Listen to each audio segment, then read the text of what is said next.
Isang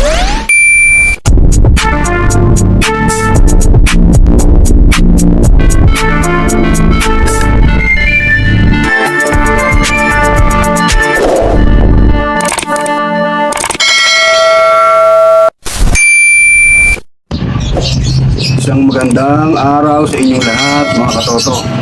Tayo po ngayon ay may tanggap. Pagti lang itong tanggap na to, pero ito ay nahawakan ko na itong itong bag na to.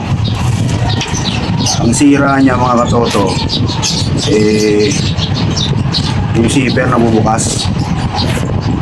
Ayan o, bubukas yung zipper niya pero pasara. Kasi nyo, yan. Basic lang po ito.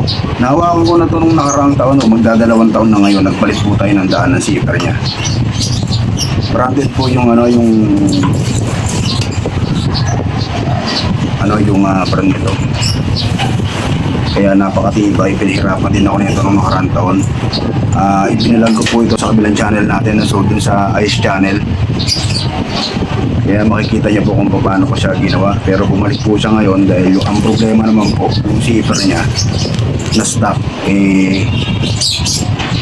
nagka-problema. Kasi bumubukas.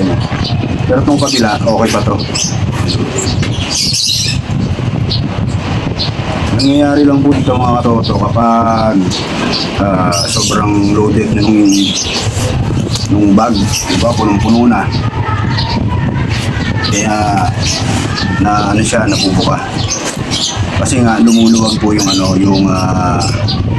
yung zipper niya. Nabubuka rin yung zipper niya. Kaya yung kapit nito hindi patiin. Dapat po sagad po yung yung kapit niya. Ganun. Ngayon kapag maluwag yung zipper niya, kapraso lang po yung yung kanyang kagat. Kaya madali po siyang mabuwal. Simple lang po yan mga katoto. Gagawin po natin dyan ganito.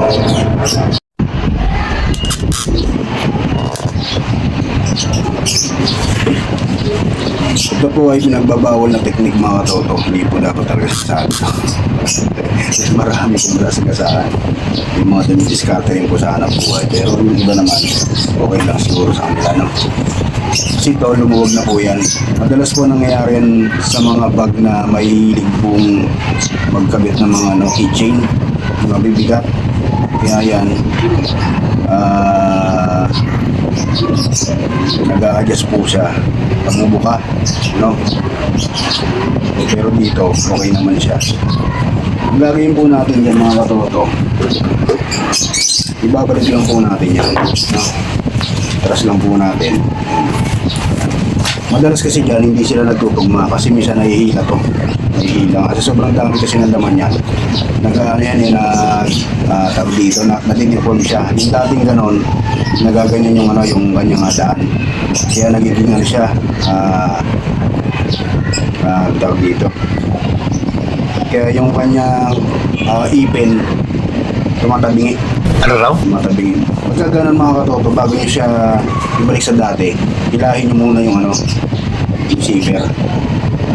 Panatag ako dito sa zipper na to kasi branded to stock niya yan Bihira yung masira ng ganito. Yan, hilahin nyo muna. Tapos, gagawin mo dyan, yung dito sa dulo niya, yung tikom niya sa may pinaka-bat niya, ang gagawin mo dyan ay babalik mo lang, dandanin mo lang. Huwag mong bibiglayin kasi sa sumabarte ng sikip, pangit din. Tsaka pagka nagkamali ka, masisira yung kanyang daanan.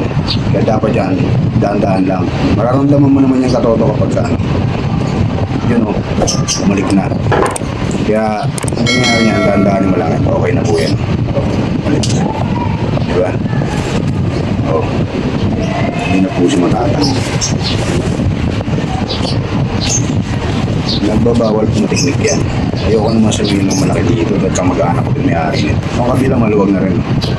Napapansin nyo naman yan ganyan din gagawin natin sa kanila. Dahan-dahan lang po baka magkamali po kayo. Kung may ganito po kayong tools, mas maganda. Ngayon kung may flies lang, okay lang din po. Kung long nose, okay lang din po. Kaya mas maganda kung may ganito po kayong tools. Dahan-dahan lang natin.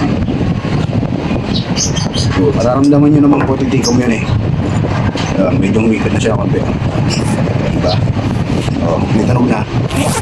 Kanina wala eh. Meron na oh. Oo, di ba? Pwede na tayo mag-scratch oh. Okay pa naman yung zipper niya. Bala nyo papalitan yung ano, yung daan. Pero sayang kasi tatastas na naman po tayo. Kasi sinili natin siya ng mahal. Okay pa naman yung daan zipper. Wala naman siyang damage. Yun lang po talaga. Kaya doon sa may mga bag na ganyan, yun lang po yung tangi nating ano, lunas. Yeah? Okay na po ito. Kung may ganito po kayong bag, kayang-kaya nyo na pong gawin yan. Hindi nyo na po kailangan padaanin sa akin o kaya dun sa ibang gumagawa no? Nagre-refer po ng mga bag. Dun sa pinakita ko po, okay na po yun. Makakatipid na po kayo.